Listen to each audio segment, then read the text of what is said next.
మధ్యలో సంఘంలో సేవ చేస్తున్నటువంటి దైవ సేవకులు నెహెమ్యా గారు ఈ వాక్యం నిమిత్తము ప్రార్థన చేస్తారు.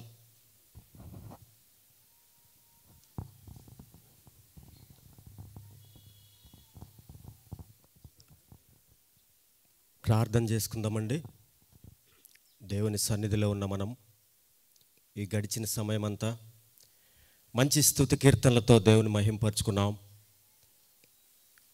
వాక్య భాగాన్ని దేవదేవుడు వినిపించాడు. దైవ సేవకుడు ఆయన మాట ప్రకటిస్తుండగా మనమందరం ప్రార్థనలో ఏకీభవించుకుందాం.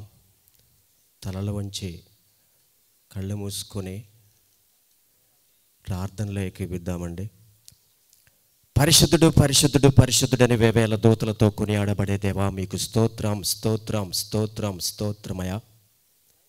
ఈ రాత్రికాల సమయంలో ప్రభా, ఇదిగోనైనా ఈ మందిర పరిచర్యలో భాగంగా మొట్టమొదటి రోజు ఈ ఓపెన్ మీటింగ్స్నై మీరు ఆశీర్వదించనున్న దేవా, మీకు స్తోత్రం స్తోత్రం స్తోత్రమయ. మీ మాట ప్రకటించబోయే దైవ సేవకును నడిపించుకుని ఉన్నావు దేవా, మీకు స్తుతులు చెల్లిస్తున్నాను అయా. మేమైతే నిమిత్త మాత్రులం. ఈ చదివిన మాటలు వింటుంటేనే భయమేస్తుంది ప్రభువా. నిజం, ఏదేదో మేము అనుకునే వారిమే, కానీ మీకు తెలుసు సమస్తం. కృపాక నికరం గల తండ్రి, మాతో మీరు సూటిగా మాట్లాడబోతున్నందుకై మీకు స్తోత్రాలు చెల్లిస్తున్నాం. ఇక్కడ మీ మాట కోసం వేచి ఉన్న ప్రతి ఒక్కరికి మీ మాట వినిపించండి. ఆ మాటను హృదయంలో భద్రపరుచుకొని ఆత్మీయ ఫలాలు పొందేవారిగా తీర్చిదిద్దమని, మీ నామానికే మహిమ ఘనత ప్రభావములు పొందుకోమని యేసుక్రీస్తు నామంలో ప్రార్థించి వేడుకుంటున్నాను తండ్రి. Amen amen amen. మంచిది, థ్యాంక్ యూ సార్. ఈ దినము వాక్య సందేశమునకు ఏర్పరచబడిన దైవ సేవకులు బ్రదర్ జి భాస్కర్ గారు మనకు సుపరిచితులు.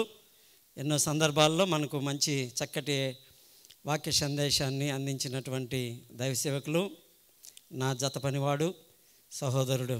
ఆయనకి సమయాన్ని అప్పగిస్తున్నాను. మీరు ఏం టెన్షన్ పడద్దు. ఒక గంట మాత్రం, ఇప్పుడు 9 గంటలు 10 గంటలకు ముగించబడుతుంది. ఏమి ఇబ్బంది పడలేదు. మీరందరికీ భోజనాలు కూడా సిద్ధపరిచి ఉన్నాం. మా సంఘస్థులు ఎంతో కష్టపడి మీ అందరినీ ప్రేమించి భోజనాలు ఏర్పాటు చేస్తున్నారు. చక్కగా మీరు భోంచేసి ఆత్మీయ ఆహారం అయిపోయిన తర్వాత శరీరాహారమును కూడా భోంచేసి తృప్తిగా మీరు వెళ్ళాలని మీకు తెలియచేస్తూ ఉన్నాను. మంచిది, థ్యాంక్ యూ. ఈ సమయాన్ని దైవసేవకులు జి భాస్కర్ గారికి నేను అప్పగిస్తూ ఉంటాను.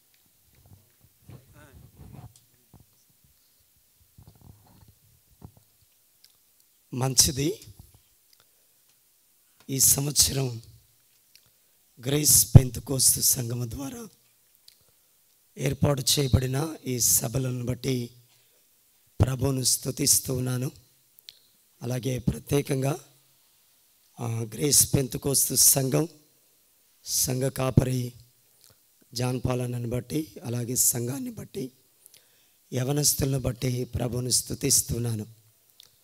అలాగే ఈరోజు అనేక మంది సేవకులు ఇక్కడ కూర్చొని ఉంటే నేను సంతోషిస్తున్నాను. సహోదరులు ఐక్యత కలిగి ఉండటం ఎంత మేలు, ఎంత మనోహరం అని వింటూ ఉంటాం.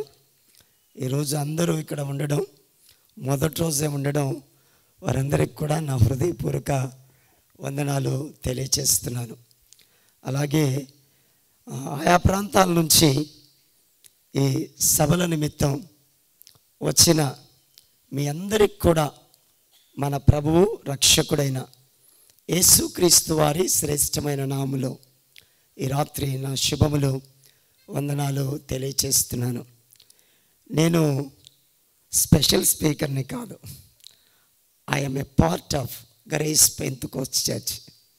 నేను ఈ సంఘములో ఓ భాగంగా ఉండి నేను ఈరోజు మీ మధ్య ఉన్నాను. చాలా కాలంగా ఆయనతో కలిసి మేము కలిసి ప్రయాణం చేస్తున్నాం. దేవుని పని చేయడానికి ముందుకు వెళుతున్నాం, ఆలోచిస్తున్నాం. ఆధ్యాత్మికంగా మనం ఏదైనా చేయగలమా అనే ఆలోచన దృక్పథంతో మేము వెళుతున్న వారమని సభాముఖంగా తెలియచేయడానికి నేను ఇష్టపడుతున్నాను. మంచిది. ఈ దినం నుంచి 4 దినాలు మీరు ఇక్కడ మంచి మాటలు, దేవుని గురించిన సంగతులు మీరు వింటారు. అందులో ఏమాత్రం కూడా అనుమానం లేదు. మంచిది. ఈ రాత్రి నాకు ఇవ్వబడిన సమయంలో మనం చదువుకున్న లేఖన భాగంలో నుండి కొన్ని సంగతులు నేను మీకు జ్ఞాపకం చేసే ప్రయత్నం చేస్తాను. దానికంటే ముందు ఒక మాట చెప్పి నేను ముందుకు వెళ్తాను. నాకేదో వచ్చు అని నేను ఇక్కడ నిలబడలేదు. ఇక్కడ ఉన్న వాళ్ళలో నాకంటే ఎక్కువ వచ్చిన వాళ్ళు ఉంటారు. ఒక వ్యక్తికి అన్నీ తెలియవలసిన అవసరత లేదు, అన్నీ తెలియవు కదండి. అయితే కొన్నిసార్లు ఎక్కడ సమస్య అంటే మీరు కూడా బేరీజ్ వేసుకుంటూ ఉంటారు. ఈ వ్యక్తి బాగా చెప్పాడా, ఈ వ్యక్తి బాగా చెప్పాడా. అది ఎప్పుడు కూడా అలాంటి పని ఎవరి గురించి కూడా చేయకూడదు. ఎందుకంటే ఆమోస్ అనే ఒక వ్యక్తి ఉన్నాడు బైబిల్ గ్రంథంలో. ఆయన పెద్ద చదువుకున్నవాడు కాదు. ఆయన వృత్తి పెద్ద ఉద్యోగం కాదు. ఆయన అన్నాడు అహాబు దగ్గరకు వచ్చి, అయ్యా నేను ప్రవక్తని కాదు, ప్రవక్త శిష్యుని కూడా కాదు, నేను పశువులు కాసుకుంటూ మేడి పండ్లు ఏరుకునేవాణ్ణి. అయితే దేవుడు నన్ను వెళ్ళి ఈ మాట చెప్పమన్నాడు, అందుకొచ్చాను, ఈ మాట చెప్తున్నాను అన్నాడు. అంటే చూసారా, అంటే ఓ సామాన్యమైన వ్యక్తిని కూడా దేవుడు తన పరిచర్య కొరకు వాడుకుంటాడు. ఎవరు మాట్లాడుతున్నారు అనేది కాదు, వినండి జాగ్రత్తగా. ఎవరు మాట్లాడుతున్నారు అనేది కాదు, దేవుని వాక్యం ఏమి మాట్లాడుతుంది. దేవుని వాక్యం మాట్లాడుతుండగా అది నాతో ఏం మాట్లాడుతుంది అనేది ఆలోచించాల్సిన అవసరత ఉంది. ఇర్మియా గ్రంథం 6వ అధ్యాయం 10వ వచనంలో ఇలాగుంది, విందురని నేను ఎవరితో మాట్లాడేదను, ఎవరికి సాక్ష్యం ఇచ్చేదను, వారు వినుటకు తమ మనస్సులు సిద్ధపరచుకొనరు గనుక వారు వినలేకపోయారు. ఇదిగో వారు యెహోవా వాక్యమందు సంతోషము లేనివారై దానిని తృణీకరింతురు. వినండి జాగ్రత్తగా. ఇర్మియా కాలములో దేవుని ప్రజలైన ఇజ్రాయేలీలు ఎంత నిర్లక్ష్యంగా ఉన్నారు అంటే వినడానికి వారికి మనస్సు లేదు, వినడానికి వారు తమ హృదయాలను సిద్ధపరచుకోలేదు. ఎందుకు అంటే వారికి యెహోవా వాక్యం అంటే ఏమి లేదు, సంతోషము లేదు. నేను సేవకొచ్చి ఇది 31వ సంవత్సరం. 31 సంవత్సరాలలో నేను ఆయా ప్రాంతాల్లో తిరుగుతూ గమనిస్తూ ఉండగా రోజు రోజుకి దేవుని వాక్యము పట్ల ఆసక్తి, ఆశ తగ్గిపోతూ ఉన్నాయి. ఆసక్తి దేవుని వాక్యం పట్ల లేదు. అదే పౌలు చెప్పాడు, ప్రజలు సత్యమునకు చెవినీయక, అంటే వాక్యమునకు చెవినీయక కల్పనా కథల వైపు తిరుగుకాలం వస్తుంది. తిమోతి, నేను నీకు ఆనబెట్టి చెబుతున్నాను, నీవు మాత్రం వాక్యమును ప్రకటించు.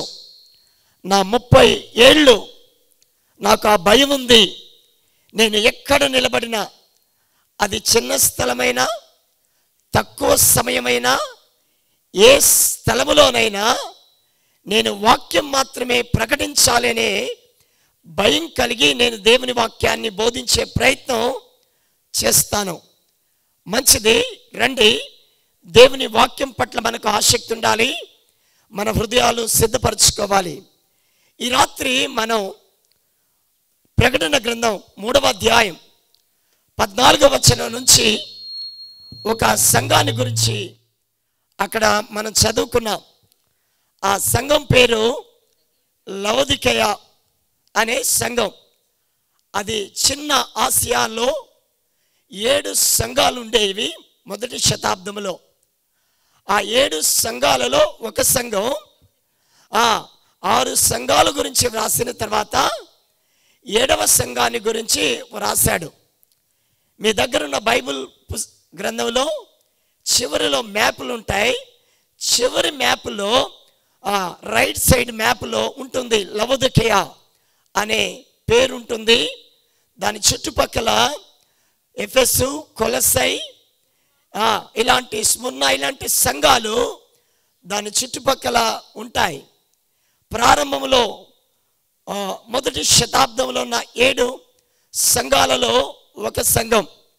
అయితే ఈ రాత్రి ఈ లేఖన భాగాన్ని ఎందుకు మీ ఎదుటికి తీసుకురావడానికి నేను ఇష్టపడుతున్నానంటే, ఈ మీటింగ్స్ కొరకు ప్రార్థన చేస్తూ ఉంటుండగా, ఈ మీటింగ్స్ డేటు ప్రకటించబడి ఉండగా నేను ఆలోచిస్తున్నాను, ప్రభువా నేను ఏమి బోధించాలి మీ పక్షాన అని నేను ప్రార్థన చేస్తున్నప్పుడు దేవుడు నాకు ఇచ్చిన ఆలోచన, ఈ భాగాన్ని దేవుడు జ్ఞాపకం చేసినప్పుడు మీ ఎదుటికి తీసుకురావడానికి ఇష్టపడుతున్నాను. రెండవ కారణం, ఈ వాక్యాన్ని నేను చదువుతున్నప్పుడు ఆ రోజు లవొదికయ సంఘకాలములో ఎలాంటి పరిస్థితులైతే ఉన్నాయో నేడు కూడా ప్రపంచవ్యాప్తంగా అలాంటి పరిస్థితులే సార్వత్రిక సంఘములో ఉన్నట్టుగా నేను ప్రాక్టికల్గా అనుభవపూర్వకంగా నేను గమనిస్తూ ఉన్నాను. ఈ రాత్రి గమనించండి. ఈ లవొదికయ సంఘాన్ని గురించి ఆలోచిస్తున్నప్పుడు ఒక మాట చెప్తాను. ప్రభు అయిన యేసు క్రీస్తు వారు యొక్క రాకడ అతి సమీపంగా ఉంది. మత్తయి సువార్త 24వ అధ్యాయంలో 7వ వచనం నుంచి కొన్ని సంగతులు చెప్పాడు. కరువులు, భూకంపాలు, యుద్ధాలు ఇవన్నీ కలుగుతాయి. జనులు మిమ్మల్ని శ్రమల పాలు చేసి చంపెదరు. మీరు సకల జనముల చేత ద్వేషించబడతారు. మీరు ఒకరినొకడు ద్వేషించుకుంటారు, ఒకరినొకడు అప్పగించుకుంటారు అని వ్రాశాడు.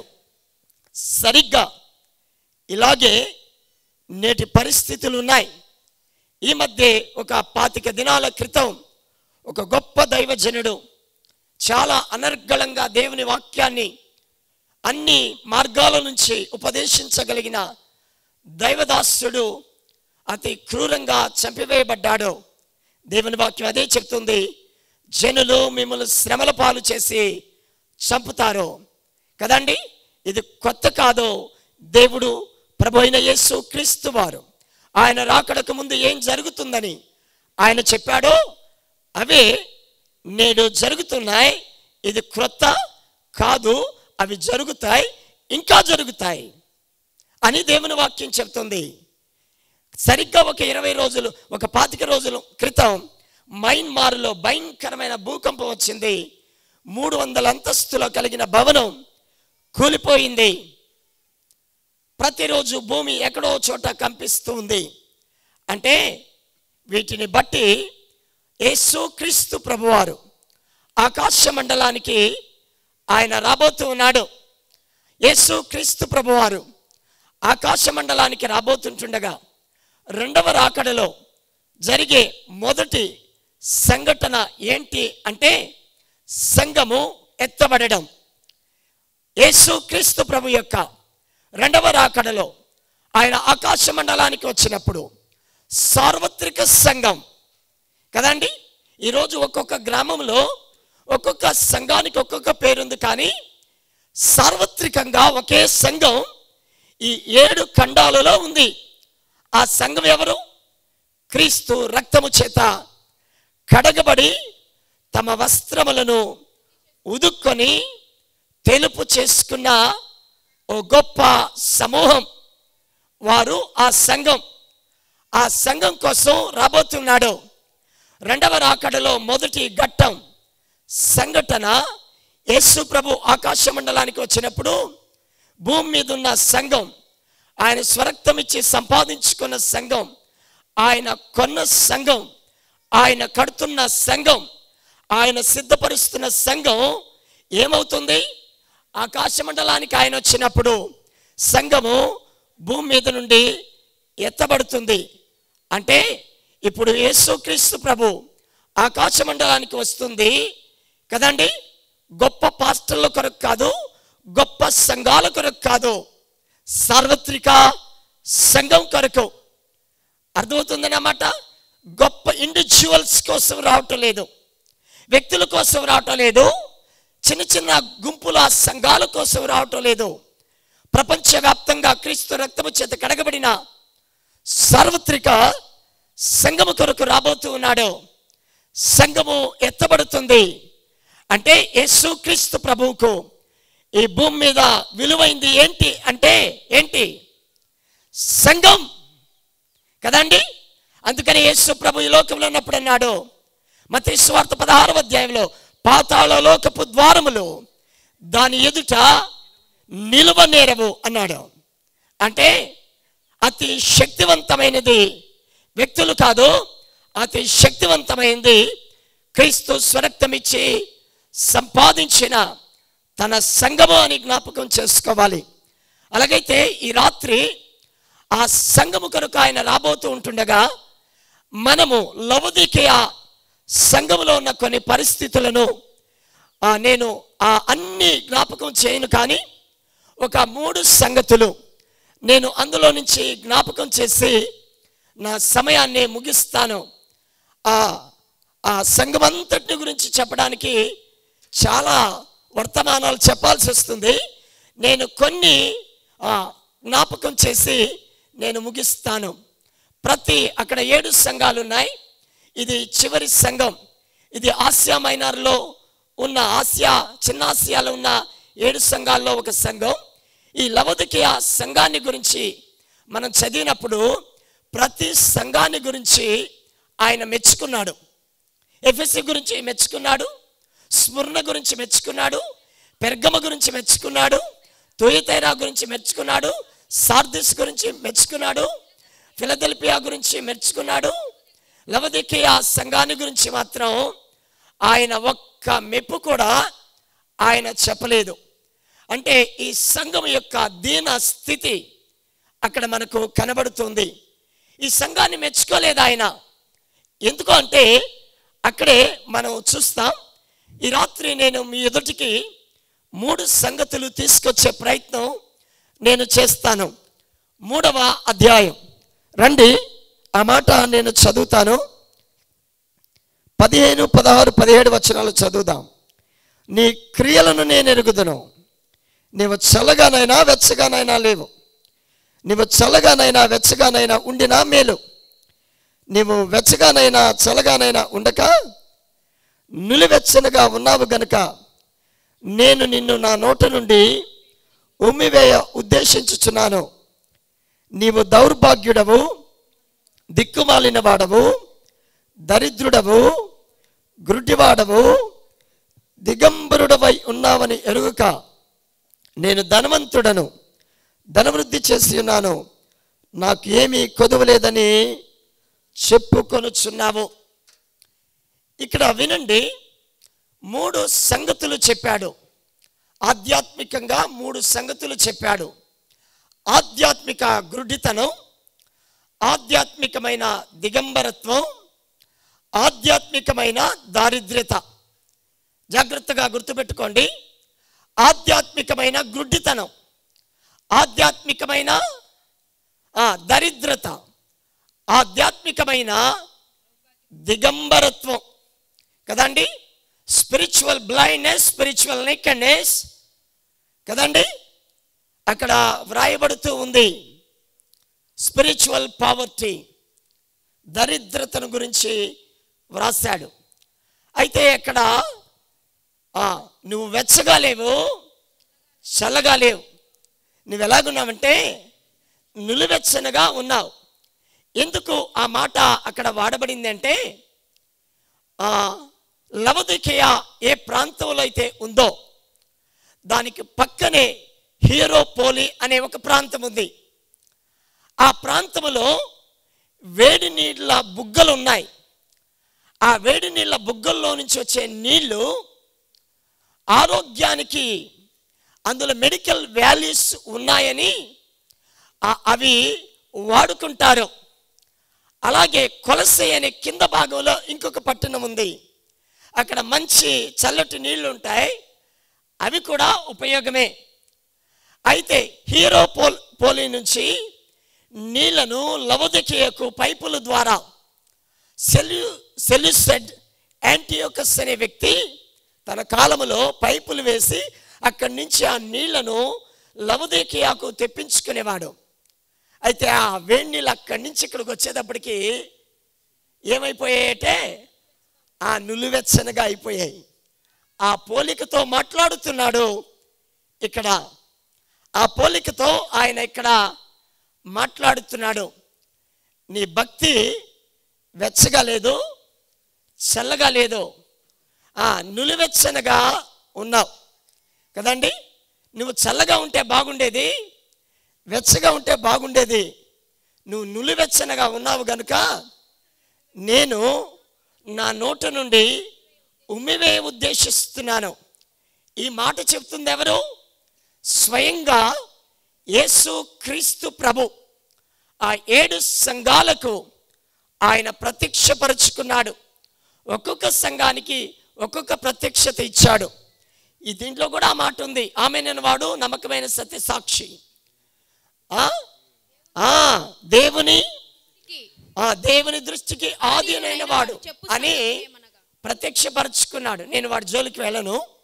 అలాగైతే ఆయన ప్రత్యక్షపరుచుకొని మాట్లాడుతున్న మాట ఏంటంటే, నువ్వు వెచ్చగా లేవు, చల్లగా లేవు అనే దానికి ముందు ఆయన అన్నాడు, నీ క్రియలను నేను ఎరుగుదును.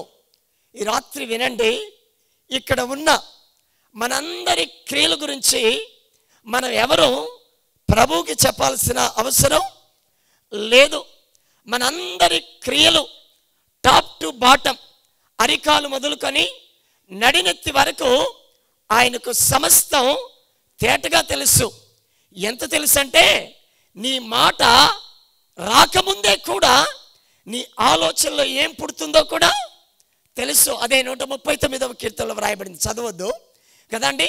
నా మాట నాలుగు రాకమునిపే నీవన్నీ ఎరిగి ఉన్నావు అంటే, చాలాసార్లు మనిషి ఏమనుకుంటాడంటే కదండి, నా గురించి ఎవరికి తెలియదు.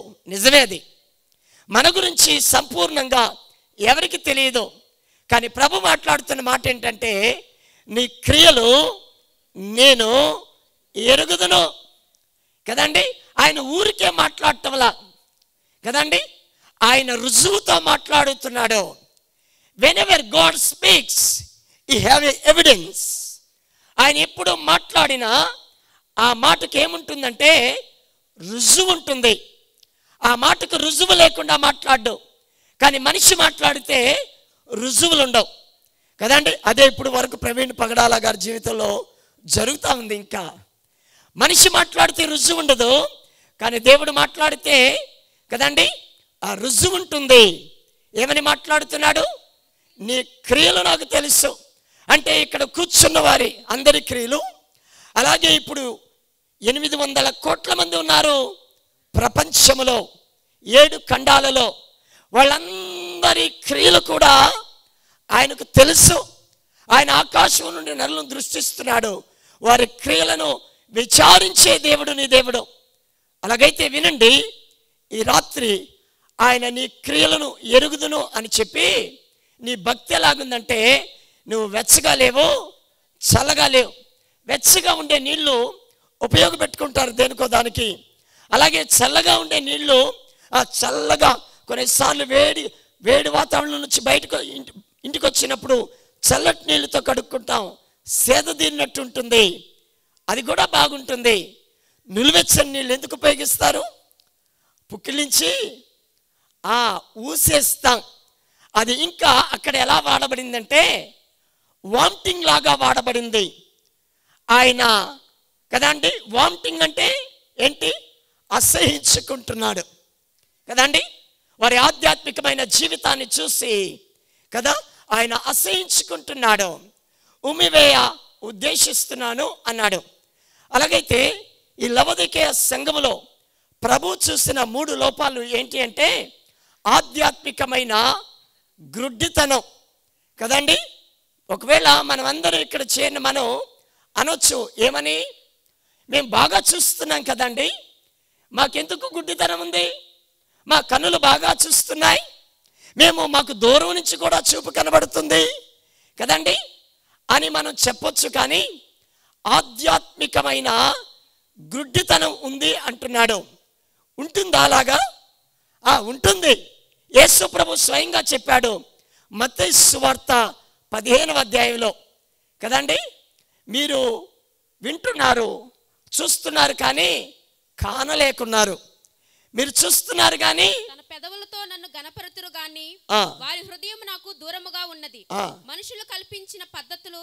అమ్మా నేను చెప్పానులే వినండి. అక్కడ కింద మాట ఏముంటుందంటే వాళ్ళు చూస్తున్నారు కానీ కానలేక ఉన్నారు అని వ్రాయబడింది. వారు చూస్తున్నారు, చెవులు కదండి, కళ్ళతో చూస్తున్నారు, వాళ్ళు కానలేక ఉన్నారట. అలాగైతే వినండి, ఈరోజు కూడా క్రైస్తవ విశ్వాస జీవితంలో ఆధ్యాత్మికమైన గ్రుడ్డితనం ఉంది. ఉంటుందా అంటే బైబిల్లో మీకు ఉదాహరణ చూపిస్తాను. 2వ రాజుల గ్రంథం 6వ అధ్యాయం 17వ వచనంలో ఇలాగుంది. గెహజీ అనే ఒక వ్యక్తి ఉన్నాడు, ఎలీషా దగ్గర శిష్యుడిగా ఉన్నాడు. ఒకరోజు సిరియా సైన్యం వారుంటున్న ప్రాంతాన్ని చుట్టుముట్టేస్తే భయపడి వణికిపోతున్నాడు. ఎవరు? గెహాజీ శిష్యుడు. ఎవరి దగ్గర ఉన్నాడు? గురువు దగ్గర ఉన్నాడు. వణికిపోతున్నాడు కదండి. ఏమి నేర్చుకున్నాడో నాకు తెలియదు. అక్కడ ఏముందంటే యెహోవా వీడు చూచినట్లు వీడి కన్నులు తెరవమని. చాలు. ఏమంటున్నాడండి? అయ్యా వీడి కళ్ళు తెరువు కదా, వీడి కళ్ళు తెరువన్నాడు. మామూలు కళ్ళు ఉన్నాయి, చూస్తున్నాడు. మామూలు కళ్ళతో ఏం కనబడుతున్నాయి? మామూలు కళ్ళతో సిరియా సైన్యం శత్రువు కనబడుతున్నాడు. మామూలు కళ్ళతో శత్రువు కనబడుతున్నాడు. ఆ శత్రువును చూసి భయపడిపోతూ ఉన్నాడు, వణికిపోతూ ఉన్నాడు. ఇప్పుడు జరుగుతున్నట్టుగానే ఇప్పుడు కూడా ఆధ్యాత్మికమైన జీవితంలో శత్రువు ఎంత గొప్పవాడైనా ప్రభు కంటే గొప్పవాడు కాదు, శక్తివంతుడు కాదు. అవి ప్రభుత్వాలైనా వ్యక్తులైనా ఎవరైనా. కానీ మనం ఎవరిని చూస్తున్నాం? ప్రభుత్వం ఏమో చేసేస్తుందా? చేయలేదు. మనుషులు ఏమో చేస్తారా? చేయలేదు. అంటే మనం ఎవరు చూస్తున్నాం? ఈ కళ్ళతో వీళ్ళను చూస్తున్నాం, శత్రువులను చూస్తున్నాం. ఆ రోజు కూడా గెహజీ అలాగే చూశాడు. అంటే భౌతిక నేత్రాలు కనబడుతున్నాయి కానీ మనోనేత్రం ఏమైంది? మళ్ళా మూయబడింది. అవునా? ఒక వ్యక్తి విశ్వసించి ప్రభువును వెంబడిస్తున్నప్పుడు మళ్ళా గుడ్డితనం వస్తుందా? చూపు పోతుందా? పోతుంది. ఎప్పుడు? నీవు అవిధేయతకు లోనైతే, నీవు పాపానికి చోటిచ్చినప్పుడు, అవిధేయతకు చోటిచ్చినప్పుడు, ఇంకా చెప్పాలంటే అవిశ్వాసానికి చోటిచ్చినప్పుడు, అవిశ్వాసులైన వారి మనోనేత్రాలకు అపవాది ఏం కలిగించాడట? గ్రుడ్డితనం. 2 కొరింథీయులు 4:4 ఉందన్నమాట. ఈ యుగ సంబంధమైన దేవత ఏం కలిగించాడు? అవిశ్వాసం ఎప్పుడైతే చోటు చేసుకుంటుందో ఏం కలుగుతుంది? గ్రుడ్డితనం. యేసు ప్రభు రాబోతున్న దినాలలో అవిశ్వాసం చోటు చేసుకొని ఏం కలుగుతుంది? ఆధ్యాత్మికమైన గ్రుడ్డితనం.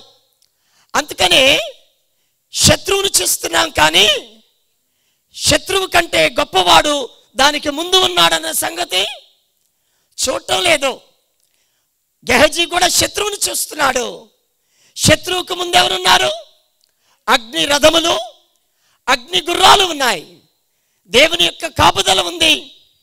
దేవుడు ఉన్నాడు. ఒక రకంగా చెప్పాలి అంటే ఆలోచన చేయండి. అవిశ్వాసులో అంటే వానికి ఏమొచ్చింది?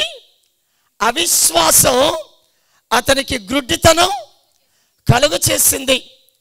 అలాగైతే వినండి, ఆధ్యాత్మికమైన గ్రుడ్డితనం, ఆధ్యాత్మికమైన గ్రుడ్డితనం ఉండడానికి కారణం ఏంటంటే అవిశ్వాసం కదండి.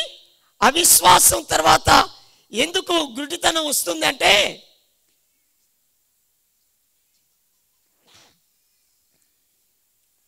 అవిశ్వాసం తర్వాత ఎందుకు గుడ్డితనం వస్తుందంటే పాపం చేస్తే ఆదాము దేవుని మాట నమ్మకుండా వెళ్ళి అవ్వ పండు తీసుకొని తినింది, అవిశ్వాసానికి లోనై కదా. మొదటి అవిశ్వాసం, రెండవది ఏంటి? రెండవది పాపం. పాపం ఏం కలుగు చేస్తుంది? గ్రుడ్డితనం, స్పిరిచువల్ బ్లైండ్నెస్. ఎప్పుడైతే ఆధ్యాత్మికంగా చూపు కోల్పోతామో ఆధ్యాత్మికంగా చూడడం మానేస్తాం. అన్నీ భౌతికంగానే చూడడం మనం నేర్చుకుంటాం కదండి. ఆధ్యాత్మికంగా చూడలేం. యేసు ప్రభు దగ్గరికి సమరీ స్త్రీ వచ్చింది. శిష్యులు వచ్చాయా ఆహారం తిను అంటే మీకు తెలియని ఆహారం. ఈయన చూసే విధానం వేరే, వాళ్ళు చూసే విధానం. There is a big difference between Jesus and disciples. శిష్యులకు ప్రభువుకున్న వ్యత్యాసం, ఆయన చూస్తున్న విధానం వేరే కదండి. యేసు ప్రభువారు చూస్తున్న విధానం వేరే. అలాగైతే ఈ చివరి దినాలలో యేసు ప్రభువులాగా చూడాలి. అలాంటి చూపు ఉండాలి. ఆధ్యాత్మికమైన గ్రుడ్డితనం ఉండకూడదు. ఆధ్యాత్మికమైన గ్రుడ్డితనం ఎందుకు వచ్చింది అక్కడ కదండి? ఎందుకు వచ్చింది అంటే అక్కడ కింద చెప్పాడు, నేను ధనవంతుడను, ధనవృద్ధి చేసుకొనుచున్నాను, నాకేమీ ఏం లేదు. ఈరోజు ప్రపంచవ్యాప్తంగా డబ్బు ఎక్కడ కొదువు లేదు. కూలికెళ్తే 700, బేల్దారు పనికి వెళ్తే బేల్దారికి 1000 రూపాయలు. డబ్బులు బాగా దొరుకుతున్నాయి. డబ్బులకేమి కొదువ లేదు. ఈరోజు మానవుడు 2 ప్రాముఖ్యమైన విషయాల వెంట చాలా వేగంగా పరిగెత్తుతున్నాడు. ఒకటి డబ్బు, రెండవది పేరు. పేరు కోసం, డబ్బు కోసం ప్రాకులాడుతున్నాడు, పరిగెత్తుతూ ఉన్నాడు కదండి. లవదికియా సంఘము కూడా అలాగే ఉంది. నేను ధనవంతుడను. ఎందుకు అది అంత ధనవంతుడు ధనవంతుడు అని అక్కడ ఎందుకు చెప్పబడిందంటే అది వ్యాపార కేంద్రం, గొప్ప వాణిజ్య కేంద్రం. అది ఆర్థిక లావాదేవీలు బాగా జరుగుతాయి. అక్కడ ఒక మెడికల్ స్కూల్ ఉంది లవదికియా పట్టణంలో. సెలిసెట్ యాంటికస్ అనే వ్యక్తి చాలా గొప్పగా ఆ పట్టణాన్ని కట్టి తన భార్య పేరు పెట్టాడు లవదికియా అని. రోమా సామ్రాజ్యంలో అది చాలా పేరెన్నికగన్న పట్టణం. అక్కడ వ్యాపారం, నల్లటి నూలు, ఇవన్నీ కూడా కదండి అక్కడ అందుబాటులో ఉంటాయి. అందుకని అక్కడ ధనానికి సమృద్ధి, బ్యాంకింగ్ వ్యవస్థ కూడా ఉంది అక్కడ. చరిత్ర చెప్తున్న సత్యం. అందుకని అక్కడ ధనానికి సమృద్ధిగా ఉంది. అందుకనే వారి లైఫ్ స్టైల్ అంటారు, వారి కదండి జీవన విధానం ఎలాగుందంటే చాలా సౌకర్యవంతంగా, సుఖవంతంగా కదండి. మన భాషలో ఇంగ్లీష్ లగ్జరియస్ కదండి. విలాసవంతంగా వాళ్ళు గడుపుతూ ఉన్నారు. ప్రభు చూశాడు కదండి. అరే అబ్బాయి, మీరు ధనవంతులు అని అనుకుంటున్నారు కానీ కదా, మీరు చూడండి మీ బ్రతుకు ఎలాగుందంటే మీరు ఆధ్యాత్మికమైన గ్రుడ్డితనంలో ఉన్నారు కదండి. యేసు ప్రభు దగ్గరకు కూడా ఒక వ్యక్తి వచ్చాడు. అయ్యా, నేను నిన్ను వెంబడిస్తా అని చెప్పి, నేను బాల్యం నుండి ధర్మశాస్త్రం అంతా పాటిస్తున్నా అన్నాడు. నిత్య జీవానికి వారసులు అవ్వాలంటే ఏం చేయమంటే కదా, ధర్మశాస్త్రాన్ని అనుసరించమంటే అన్నీ అనుసరిస్తున్నాను అన్నాడు. సరే, నీ ఆస్తి అమ్మి పేదలకు ఇచ్చి నన్ను వెంబడించంటే వ్యసనపల్లి వెళ్ళిపోయాడు. అతని మనస్సు దేని మీద ఉంది? అతని మనస్సు ధనం మీద ఉంది. ధనాశ సమస్త కీడులకు మూలము. కొందరు ఆశించి తమను తామే పొడుచుకొని చనిపోయారని వ్రాయబడింది. ఈ గుడ్డోడైన గెహజీ కూడా ధనం వెంట వెళ్ళి కదా శిష్యత్వాన్ని పోగొట్టుకొని, దైవజనుడు సహవాసం పోగొట్టుకొని, రోగం తెచ్చుకొని చనిపోయాడు. ఎంత భయంకరమో కదా. ఆధ్యాత్మికమైన గుడ్డితనం ఏమంత మంచిది కాదు. మన ఆధ్యాత్మిక నేత్రాలు తెరవబడాలి. ఆధ్యాత్మిక నేత్రం ఎప్పుడు తెరవబడి ఉంటుందంటే, ఎల్లప్పుడూ నీ విశ్వాసం ఎవరి మీద ఉండాలి? నీ ప్రభువు మీద ఉండాలి. విశ్వాసమునకు కర్త ఆయనే, దాన్ని కొనసాగించేది ఆయనే. కాబట్టి ఆయన మీద నీవు దృష్టి పెట్టి నీ విశ్వాసాన్ని ఏం చేయాలి? కొనసాగించాలి ఓపికతో అన్నాడు. అలాగైతే వినండి, ఎలాగుంది మన విశ్వాసం? ఆయన మీద ఉందా కదండి? ఆయన మీద ఉందా? ఈ పట్టణంలో, ఈ లవదికయ సంఘములో కదండి, ఆయన మీద లేదు. ఆయన నెట్టేశారు ఎక్కడికి? సంఘము వెలుపలికి. ఆ తర్వాత వచనంలో అదే ఉంది. సంఘము వెలుపల ఉన్నాడు. ఎవరు? ప్రాణము పెట్టిన ప్రభు. మొన్నే శుక్రవారం మనమంతా ధ్యానం చేశాం. చాలా క్రూరంగా ఈ ప్రపంచంలో ఏ మత నాయకుడు కానీ, ఏ నాయకుడు కానీ, ఏ ఫిలాసఫర్ కానీ, ఏ శాస్త్రవేత్త కానీ చనిపోలేదు. అలాగున యేసు క్రీస్తు ప్రభు సర్వమానవాళిని రక్షించడానికి ఆయన కదండి భయంకరంగా ఆయన శ్రమ అనుభవించాడు. ఆయన శరీరంలో ప్రతి ఇంచి నలుగొట్టబడింది.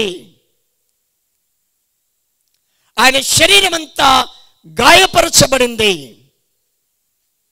ఆయన ప్రాణం పెట్టి రక్తాన్ని కార్చి, ఆ రక్తము ద్వారా నిన్ను నన్ను ఏం చేశాడు?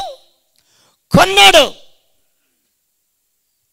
నిన్ను నన్ను కొన్నాడు. ఆయన సొత్తుగా చేసుకున్నాడు. ఈ సంఘాన్ని కూడా కొంటే వీళ్ళేం చేశారు?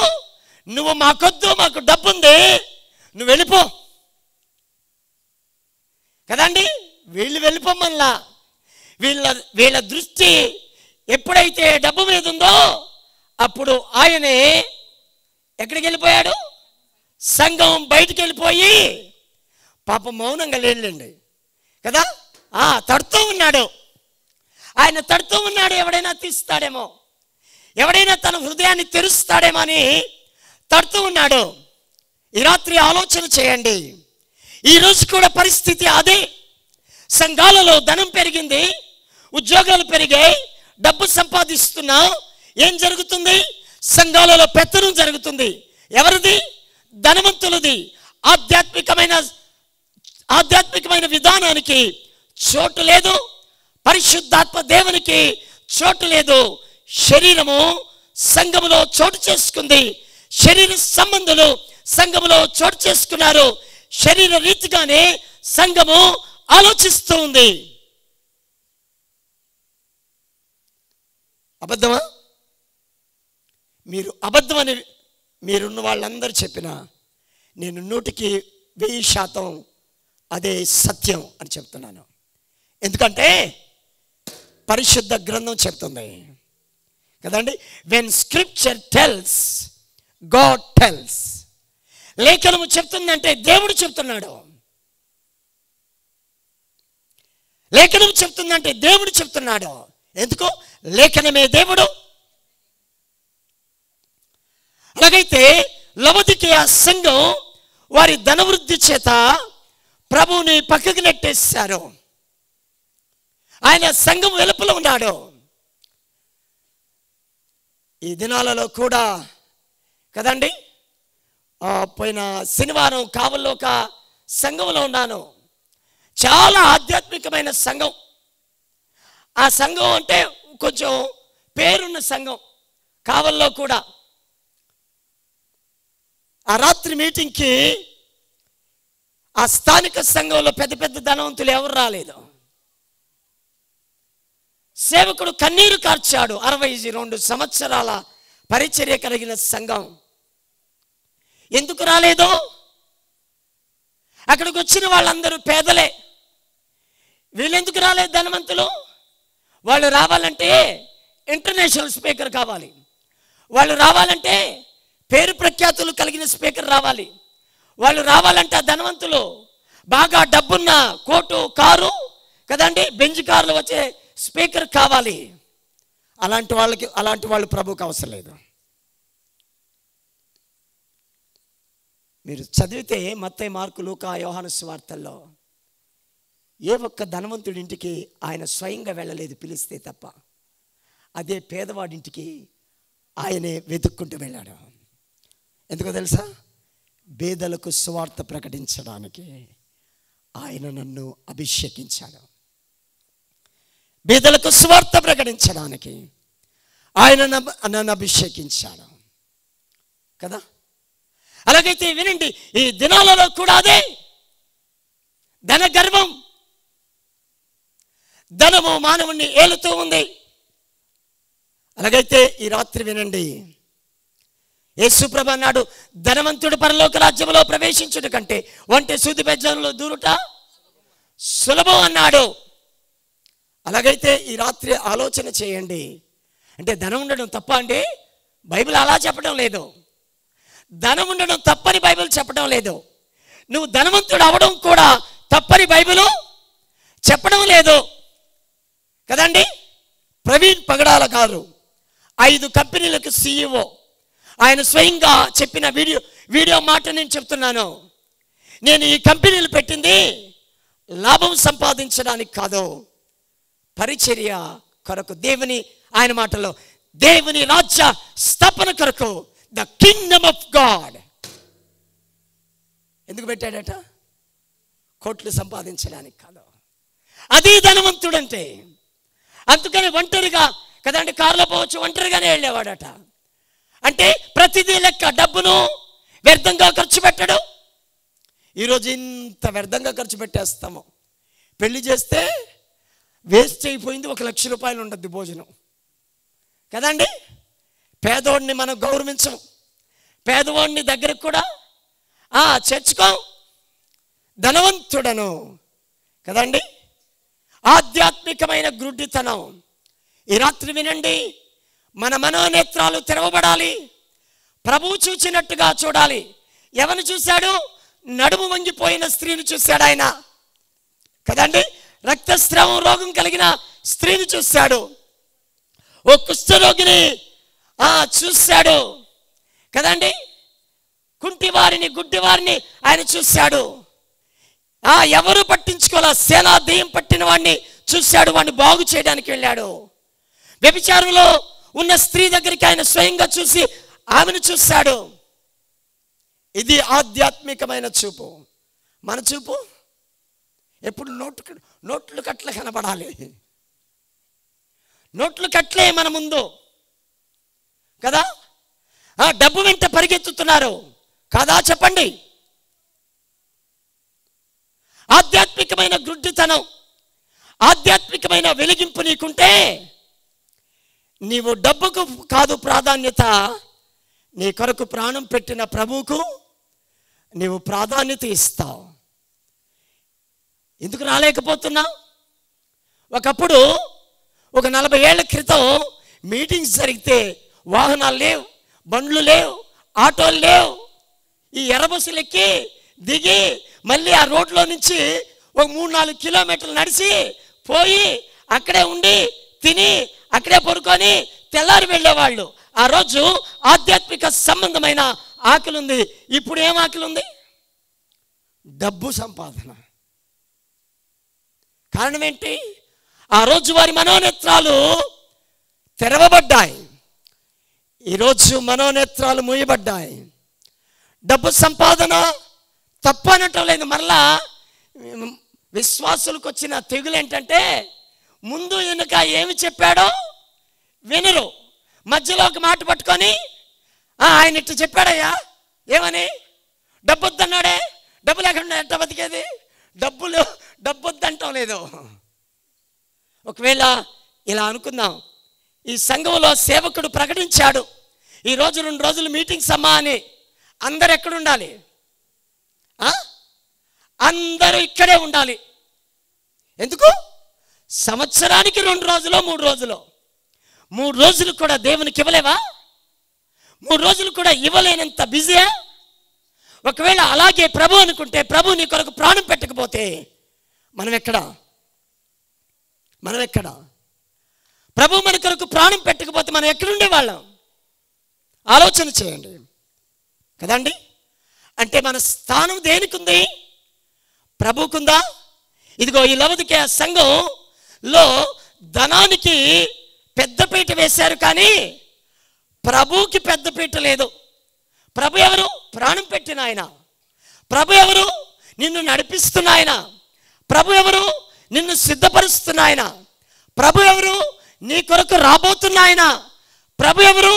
నిన్ను పరలోకానికి తీసుకుని వెళ్ళే ఆయన. ఎవరికి ఇవ్వాలి పెద్దపీట? వింటున్నాం, భూకంపాలు వస్తున్నాయి, యేసు ప్రభు వస్తున్నాడు అంటున్నాం, కానీ మన ధ్యాస అంతా దేని మీద ఉంది? ఏమి తిందాం, ఏమి త్రాగుదాం, ఏమి ధరించుకుందాం, ఎంత సంపాదిద్దాం, ఎక్కడ దాచుకుంటే మేలు, మ్యూచువల్ ఫండ్స్లోనా, ఎక్కడ? భూమి మీద మీ కొరకు ధనం. అర్థమైంది మనకి? నాకు తెలీదు 2000 సంవత్సరాలుగా ఆ మాట అర్థమైందో లేదో.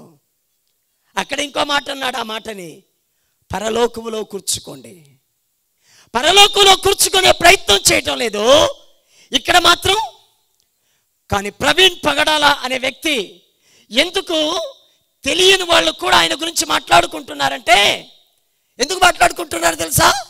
ఆయన పరలోకంలో ధనాన్ని కూర్చుకునే దానికి తన ధనాన్ని వెచ్చించాడు, ప్రభు మీద తన దృష్టి పెట్టాడు. అందుకనే తనకి 2 పిల్లలైతే 12 మందిని ఇంట్లో పెట్టి సాకాడు, ఇంకా బయట కొంతమందిని సాకుతున్నాడు. సాక్ష్యం ఆయన. అలాగైతే ధనం మీద ఉందా మన దృష్టి? దేని మీద ఉంది? ఆలోచన చేయండి. ధన వృద్ధి చేసుకుంటున్నాం కదా. ఆధ్యాత్మికమైన గుడ్డితనం. మన మనోనేత్రం వెలిగించబడాలి. మన మనోనేత్రం వెలిగించబడాలి. మన మనోనేత్రం వెలిగించబడకుండా సత్యాన్ని ఎరగడం సాధ్యం అవుతుందా? సత్యం ఎరగడం సాధ్యం కాదు. మనోనేత్రం వెలిగించబడకుండా దేవుని విశ్వాసాన్ని నేర్చుకోవడం కూడా సాధ్యం కాదు. మనోనేత్రం వెలిగించబడినప్పుడే మనం ప్రభువును నమ్మాం. ఈ యుగ సంబంధమైన దేవత మన మనోనేత్రాలకు గుడ్డితనం కలుగు చేసినప్పుడు ప్రభు మన మనోనేత్రాలు వెలిగించాడు. అప్పుడు అవును ప్రభువా, నేను పాపిని, నా పాపాల కొరకు నీవు చనిపోయావు అని నేను ప్రభువును విశ్వసించాను. మనోనేత్రం మూయబడి ఉంటే నేను ప్రభువును విశ్వసించి ఉండేవాడిని కాదు. అలాగైతే ఈ రాత్రి మొదటిది మన మనోనేత్రాలు మూయబడాలి, మన మనోనేత్రాలు తెరవబడాలి, గుడ్డితనంలో నుంచి బయటకు రావాలి. రెండవది ఆధ్యాత్మిక దిగంబరత్వం. రెండవది ఏంటి? దిగంబరుడవు నీవు. ఆధ్యాత్మికంగా ఎలాగున్నారట? భౌతికంగా కాదు, భౌతికంగా డబ్బుంది కాబట్టి లెనిన్ వస్త్రాలు, పట్టు వస్త్రాలు, 50,000 వస్త్రాలు, ₹1,00,000 వస్త్రాలు, బెంజ్ కారులు, ఇదంతా ఏంది? పై వస్త్రాలు. ప్రభు ఎక్కడ చూస్తున్నాడు? ఆధ్యాత్మిక ఆధ్యాత్మికంగా లోపల చూస్తున్నాడు. లోపల ఎలా కనబడుతుంది? ఆయనకి దిగంబరత్వం కనబడుతుంది కదా.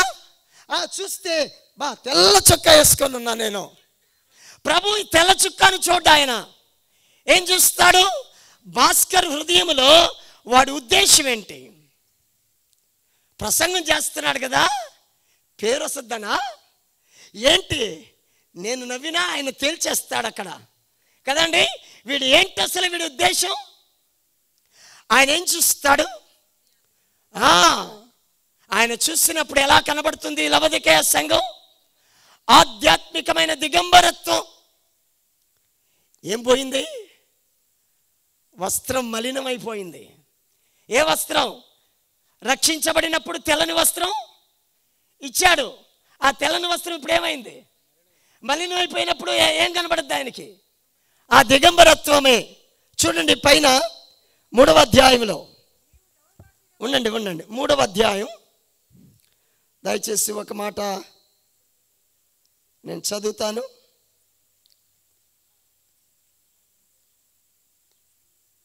3వ అధ్యాయం 5వ వచనం.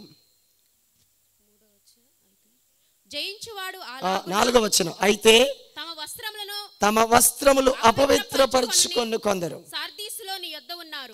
వారు అర్హులు గనుక తెల్లని వస్త్రములు ధరించుకొని నాతో కూడా సంచరించెదరు. ఏమండి? అపవిత్రం చేసుకోని వాళ్ళకి ఏముంది? అపవిత్రం చేసుకోలేదు. అపవిత్రం అయితే దాన్ని ఏమంటారు? దిగంబరత్వం. అపవిత్రత అయితే ఏమంటాం? ప్రభు చెప్తున్నాడు నువ్వు దిగంబరుడు కదా. పైకి మంచి వస్త్రాలు ఉన్నాయి. ప్రభు మన హృదయాన్ని అంతరంగాన్ని చూసినప్పుడు మలినం కనబడితే అదేంటి? ఆధ్యాత్మికమైన దిగంబరత్వం. మనుషులు ఏం చూసి గౌరవిస్తారో తెలుసా? మంచి లెనిన్ చొక్కా మంచి కారులో వచ్చాడనుకోండి, ఇక్కడి నుంచి అక్కడికి పరిగెత్తుతారు యవనస్తుల నుంచి పెద్దవాళ్ళ వరకు. అయ్యగారు రండి, there is a great welcome. తప్పంటం లేదు నేను, అది మనుషులు చూస్తారంటున్నాను. కానీ దేవుడు ఏం చూస్తాడు? ఆ వచ్చే వ్యక్తి దిగంబరుడా, తెల్లని వస్త్రాలు వేసుకున్నాడు. ఎక్కడ? అంతరంగంలో. అది చూస్తాడు. ఇప్పుడు లవొదికయ సంఘాన్ని ఆయన చూస్తున్నప్పుడు ఏం కనబడుతుందో తెలుసా? నేరుగా మాట్లాడుతున్నాడు. ఇండైరెక్ట్ కాదు, డైరెక్టే. ఏమని? నువ్వు దిగంబరుడు. ఇదే నచ్చదు ఇప్పుడు కదండి. పాస్టర్లకు నచ్చంది, విశ్వాసులకు నచ్చంది. ఏంటి ఏంటి? నేరుగా చెప్తే బైబిల్ నేరుగా చెప్తుంది. మరి ఏం చేశాను? బైబిల్ నేరుగా చెప్తుందా? నీవు గ్రుడ్డివాడవు, నీవు దిగంబరుడవు. ఆయన ఆయన ఆయన ఆయన ఏం పడ్డండి? ఆయన రాజీ పడ్డం. ఆయన సూటిగా మాట్లాడతాడు కదండి. మీరు ఎందుకు తీసుకోలేకపోతున్నారంటే భాస్కర్ అన్న కదా మాట్లాడుతుంది. భాస్కర్ అన్నది కాదు వాక్యం. భాస్కర్ అన్న మైకు. భాస్కర్ అన్న ఎవరు? మైకు. ఆయన ఎవరు? వాక్యం. వాక్యం మాట్లాడుతుంది. ఆ వాక్యం పలకడానికి మైక్ లాగా ఉన్నా నేను, అంతే. నాదేమి ఇక్కడ, నా పాత్ర ఏమి లేదు. I'm spelling God's word, that's it. నేను దేవుని వాక్యాన్ని పలుకుతున్నాను, అంతకు మించి నేనేమి చేయటం లేదు. అక్కడున్న మాట పలుకుతున్నాను అంతే. నువ్వెవరివి? దిగంబరుడివే. అమ్మా నువ్వెలా ఉన్నావు? ఆధ్యాత్మికంగా ఎలాగున్నావు? పవిత్రంగా ఉన్నావా? ఏ సంఘం కొరకు రాబోతున్నాడు? ముడత మచ్చ కళంకము లేని పరిశుద్ధమైన సంఘము కొరకు రాబోతున్నాడు. ఎందుకు ఆ సంఘాన్ని హెచ్చరించాడంటే, సంఘం ఎలాంటి సంఘం కోసం యేసు ప్రభు రాబోతున్నాడంటే, ముడత కానీ మచ్చ కానీ కళంకము కానీ లేని సంఘం కొరకు రాబోతున్నాడు. ఎఫెసీ పత్రికలో ఉంది ఆ మాట కదండి. చదవద్దు, వినండి జాగ్రత్తగా. అలాగైతే ఈ సంఘం ఎలాగుంది? దిగంబరత్వం. అమ్మా ఈ రాత్రి ఆలోచన చేయండి. పరిశుద్ధంగా బ్రతుకుతున్నామా? పరిశుద్ధంగా జీవించాలనే ఆశ ఉందా? మన మాటలు, మన క్రియలు, మన ప్రవర్తన పరిశుద్ధంగా ఉండాలని ప్రభు కోరుతున్నాడు. నీ దేవుడైన యెహోవా పరిశుద్ధుడు కనుక మీరు కూడా సమస్త ప్రవర్తన విషయంలో ఎలాగుండాలి? పరిశుద్ధంగా ఉండాలి. పరిశుద్ధత గురించి మాట్లాడకూడదు. అసలు పరిశుద్ధత గురించి బోధ సంఘానికి అవసరం లేదు ఇప్పుడు. ఎందుకో తెలుసా? మాకు అయ్యొద్దండి, మాకు అవసరమేని చెప్పండి కదా. మాకు అవసరాలు ఉన్నాయి, మా అవసరాలు తీర్చండి. అనారోగ్యం ఉంది, ఆ అవసరం తీర్చండి. ఆర్థిక ఇబ్బందులు ఉన్నాయి, ఆ అవసరం తీర్చండి. కోర్టు గొడవలు ఉన్నాయి, ఆ అవసరం తీర్చండి. డబ్బులు లేవు, సంఘం కట్టుకోలేకపోతున్నాం, ఆ డబ్బులు ఎలాగొస్తాయో చెప్పండి. ఈ అవసరాలు తీర్చండి. We are not thinking spiritually, we are thinking physically. ఆధ్యాత్మికంగా ఆలోచన చేయటం లేదు, ఆధ్యాత్మికంగా ఆలోచన చేయటం లేదు. ప్రభు ఏం కోరుతున్నాడు? పరిశుద్ధంగా ఉండాలని. ప్రభు మనల్ని ఏం చేశాడు? పరిశుద్ధపరిచాడు. ఆయన రక్తము ద్వారా మనల్ని ఏం చేశాడు? పరిశుద్ధపరిచాడు. అలాగైతే ఈ రాత్రి ఆలోచన చేయండి. పరిశుద్ధంగా బ్రతకాలనుందా? పరిశుద్ధ సంఘముగా ఉండాలనుందా? ఆలోచన చేయాలి ఈ రాత్రి. ఈరోజు ఎంత భయంకరమైపోయిందంటే ప్రభు చెప్పిన మాట, వ్యభిచారులైన చెడ్డ ఈ తరాన్ని గురించి ప్రభు చెప్పిన మాట కదండి. ఈరోజు పాపం విస్తరిస్తూ ఉంది, ఆధ్యాత్మికమైన దిగంబరత్వం పెరిగిపోతూ ఉంది. ఏం చేయాలి?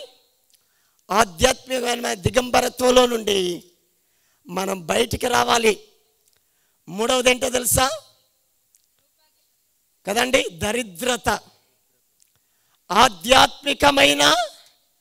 ఆధ్యాత్మికమైన దరిద్రత.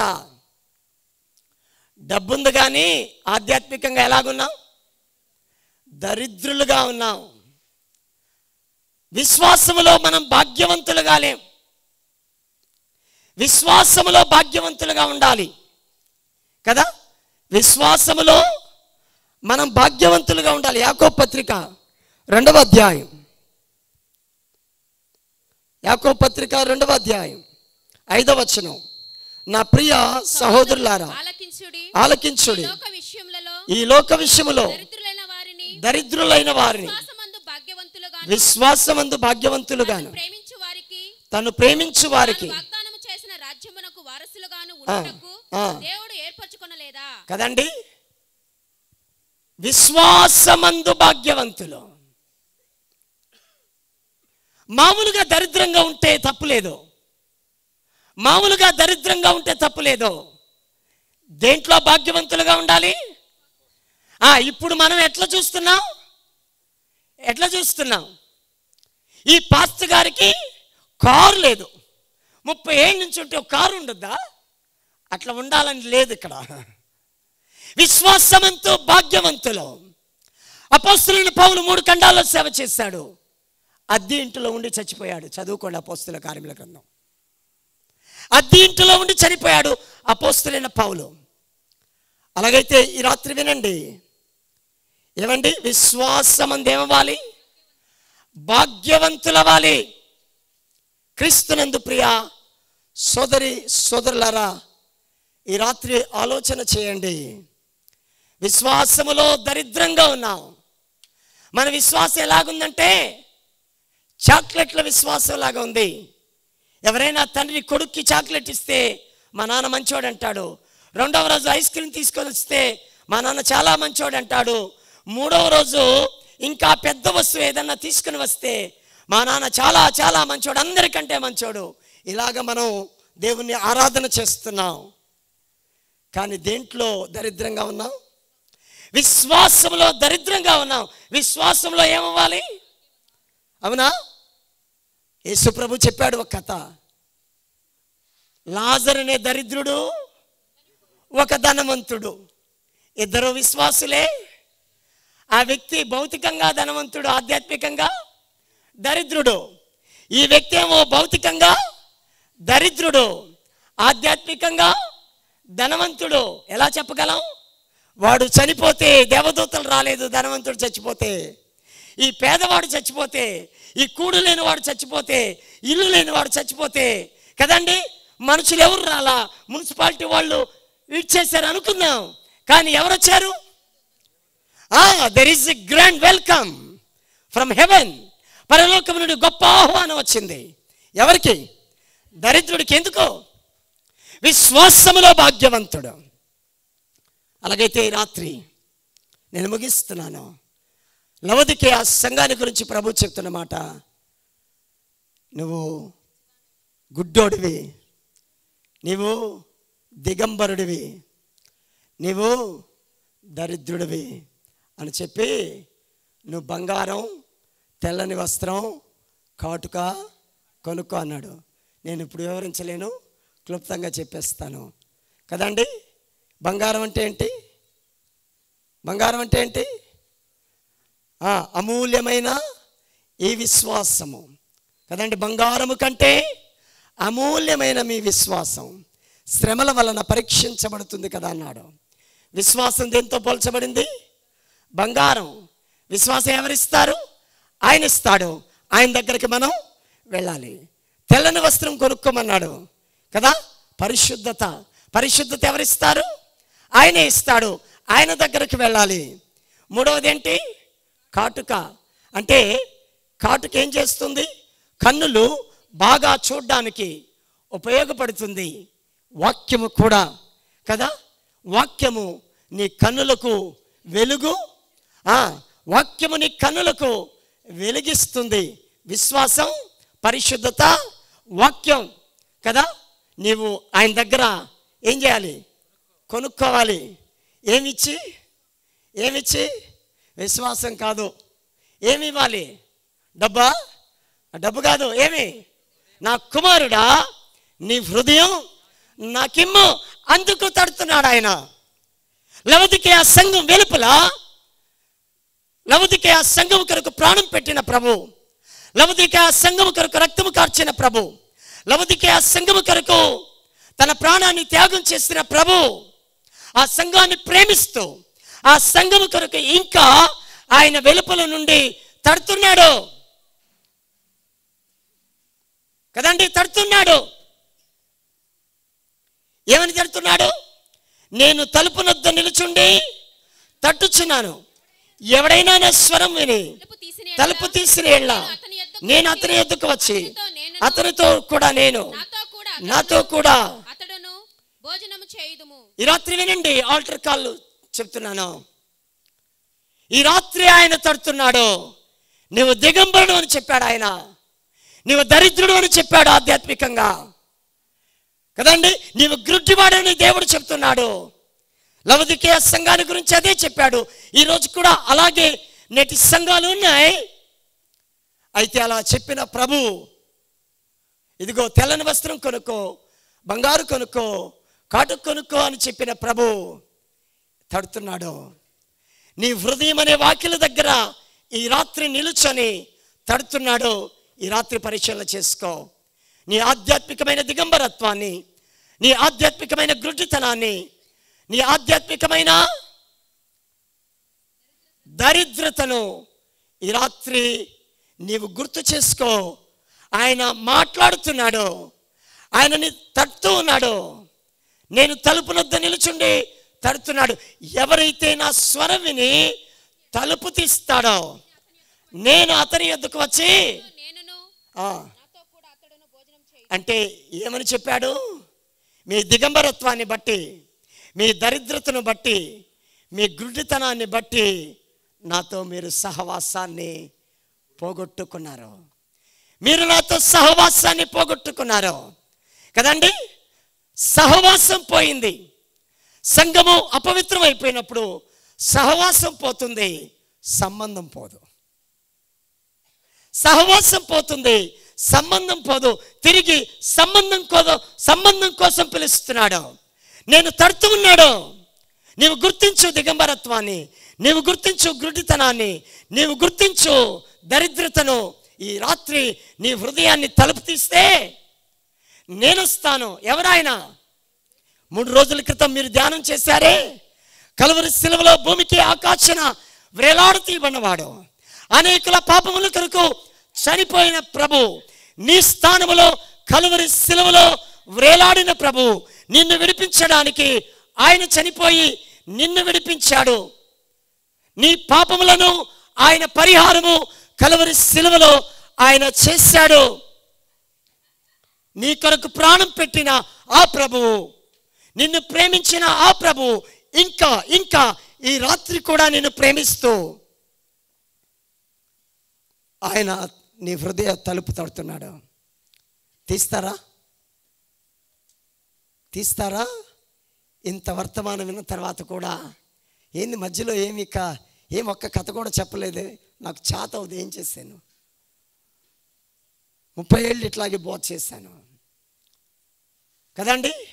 ఈ రాత్రి ప్రభు మాట్లాడుతుంటుండగా, అవును ప్రభువా, నాలో ఆధ్యాత్మికమైన దరిద్రత ఉంది, నాలో ఆధ్యాత్మికమైన గుడ్డితనం ఉంది. ఈ రాత్రి నేను తెరుస్తాను. నాలోనికి రా. నాలో చాలా లోపాలు ఉన్నాయి, నువ్వు నాకు కావాలి. I want your fellowship. నీ సహవాసం కావాలి. లోకంతో నాకు సహవాసం వద్దు, మనుషులతో నాకు సహవాసం వద్దు, నీతో నాకు సహవాసం కావాలి. ప్రభు అంటున్నాడు, నేను నీ యొద్దకు వస్తాను, మనిద్దరం కలిసి భోజనం చేద్దాం. తలుపు తీస్తావా? ఈ రాత్రి ఇక్కడ కూడుకున్న నీవు అవిశ్వాసం అనేది ఉందా నీ జీవితంలో? ఈ రాత్రి ప్రభు, ఎన్నోసార్లు నీ మీద సరైన నమ్మకం లేదు, ఎన్నోసార్లు నా విశ్వాసంలో బలహీనమైపోయాను, ఎన్నోసార్లు నా విశ్వాసాన్ని పోగొట్టుకున్నాను, ఎన్నోసార్లు అపనమ్మిక కలిగి ఉన్నాను. ఉండలేమా? పేతురు అన్నాడు, ఆయన ఎవరో నాకు తెలియదు అన్నాడు. తోమా అన్నాడు, పునరుద్ధానం తర్వాత కూడా నేను ఏలు పెడితేనే కానీ నమ్మనన్నాడు. ఇప్పుడు కూడా అనేక మంది రుజువులు కావాలి యేసయ్యను నమ్మడానికి. యేసయ్యను నమ్మడానికి నీకు రుజువు కావాల్సి వస్తే అది సరైన విశ్వాసం కాదు. విశ్వాసం అన్నది నిరీక్షింపబడే వాటికి నిజ స్వరూపం, అదృశ్యమైనవి ఉన్నవంటకు రుజువు. ఏదైతే మనకు కనబడటం లేదో అది నమ్మడం. అలాగైతే ప్రభు, ఎన్నోసార్లు అవిశ్వాసానికి లోనయ్యాను, ఎన్నోసార్లు నా నోరు అపవిత్రం అయిపోయింది, ఎన్నోసార్లు నేను నా జీవితంలో పడిపోయాను, ఆధ్యాత్మికమైన దిగంబరత్వం ఉంది.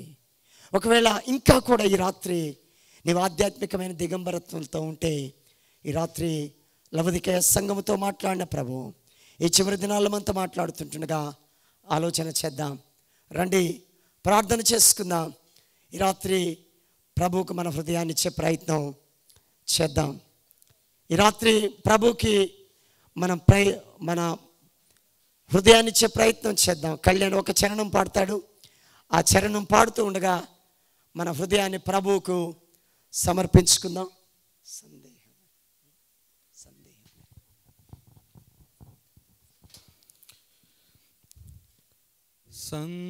సందేహమేలా సంశయమదేలా,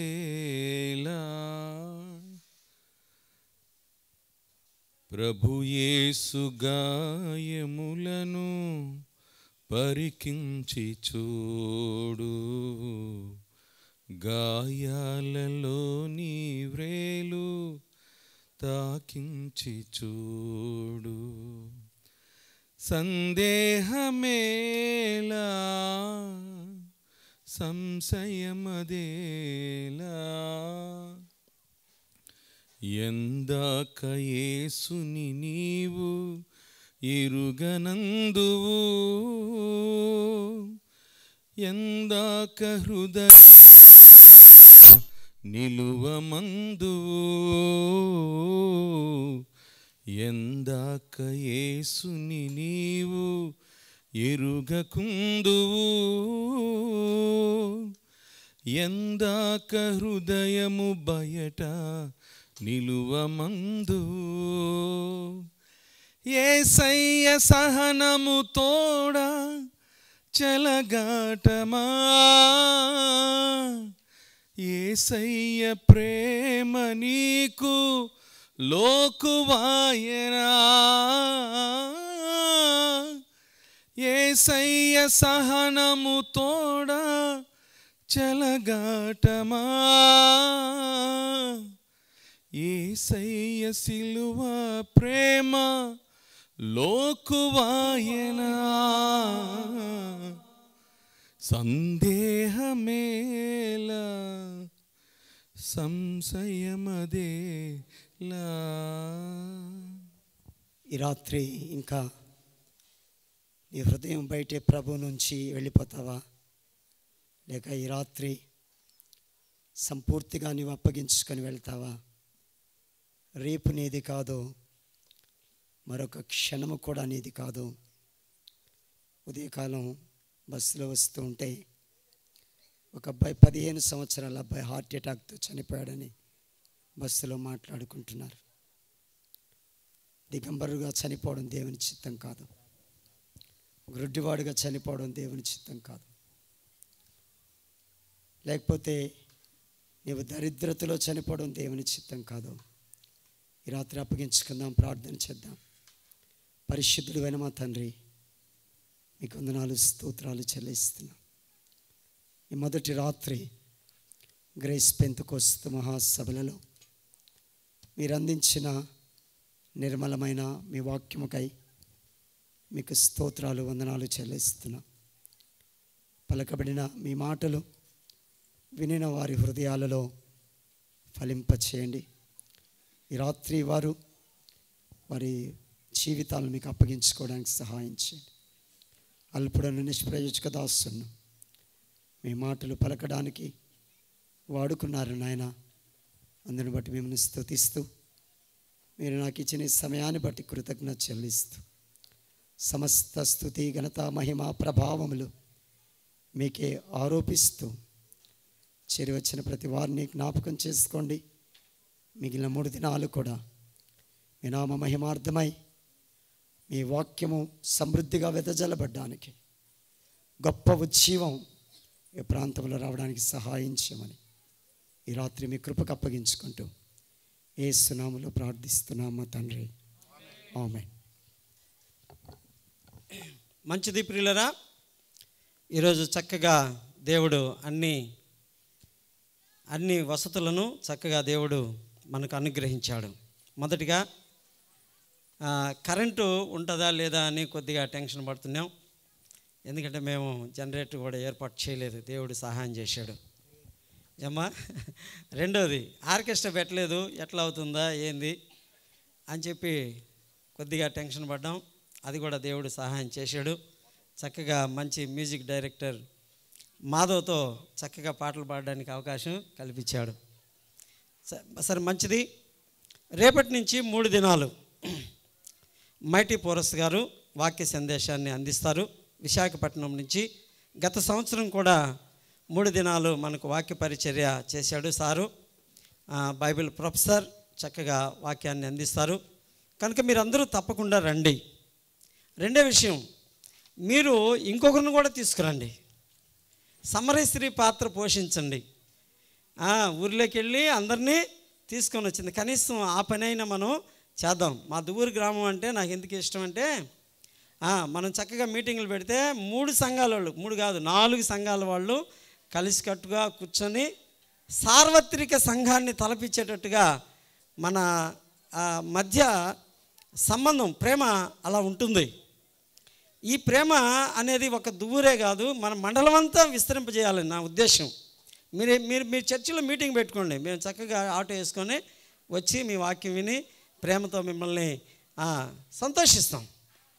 ఆ విధమైనటువంటి సంబంధాలు ఒక సంఘం ఇంకొక సంఘం కలిగి ఉండాలని నేను కోరుకుంటున్నాను. రేపు రండి. అలాగే భోజనాలు విషయంలో మీరు తొందరపడద్దు, 2 కౌంటర్లు ఏర్పాటు చేస్తున్నారు. చక్కగా వెళ్ళి లైన్లో భోజనం చేసి చక్కగా వెళ్ళండి. రేపటి దినం మీటింగ్ కోసం కూడా మీరు ప్రార్థన చేయండి. ఈ 3 దినాలు కూడా మన అందరమే అనేకమైన సంఘాల వాళ్ళని ఇక్కడ కలిసి ఉన్నాం, అనేక మంది సేవకులు కలిసి ఉన్నాం. ఈ సంతోషకరమైన మనోహరమైనటువంటి ఈ దినము, ఇలాంటి దినాలు మనందరం కలిసి ఉండాలి, ఐకమత్యంగా ఉండాలి. ఈ విషయాన్ని నేను ఎంతో సంతోషిస్తున్నాం. ఎందుకంటే మాకు డబ్బులుండి మీటింగ్ పెట్టడం కాదమ్మా, కష్టపడి పాపం ఎంతో శ్రమపడి వారు అనేక మంది దీనికి ఇచ్చినటువంటి కానుకలతో దేవుని యొక్క చిత్తం ప్రకారంగా, దేవుని ఆలోచన ప్రకారంగా ఈ సభలు జరుగుతున్నాయి. కాబట్టి దీని విషయాన్ని మీరు గమనించాలని మీకు తెలియజేసుకుంటున్నాను.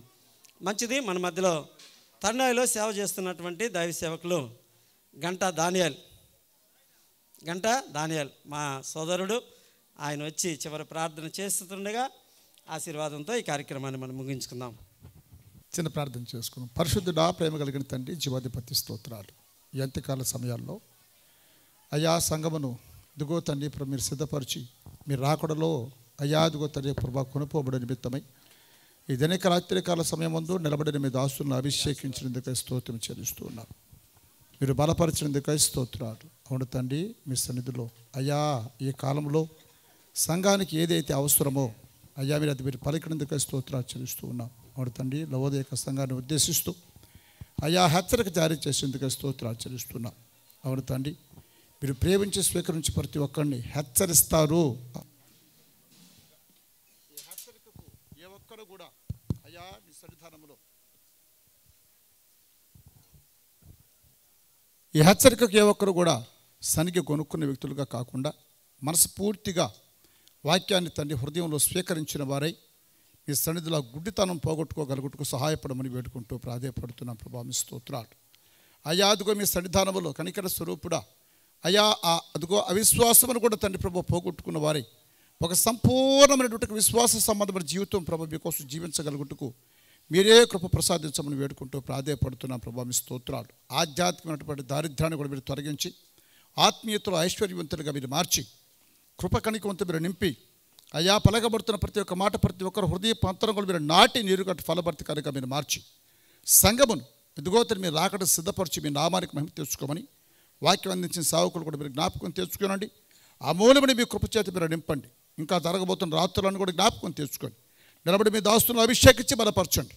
ప్రతి ఒక్కరిలోనూ ప్రతి గుడితనం తొలగిపోయేటట్లుగా అయ్యా మీ సన్నిధిలో ప్రతి దరిద్రత తొలగిపోయేటట్లుగా కనికర స్వరూపుడ మీరే మాట్లాడి మీ నామానికి మహిమ తెచ్చుకోమని అయ్యా జరగబోతున్న కూటమిలో కూడా దీవెనకరంగా జరిగిస్తారని నమ్మతి విశ్వసిస్తూ యేసువారి పరిశుద్ధ పుణ్యనామములో ప్రార్థన మీ పాద సముఖమును సమర్పించి సమాధానం పొందుకొని ఉన్న మా ప్రియ పరలోకపు తండ్రి, ఆమేన్.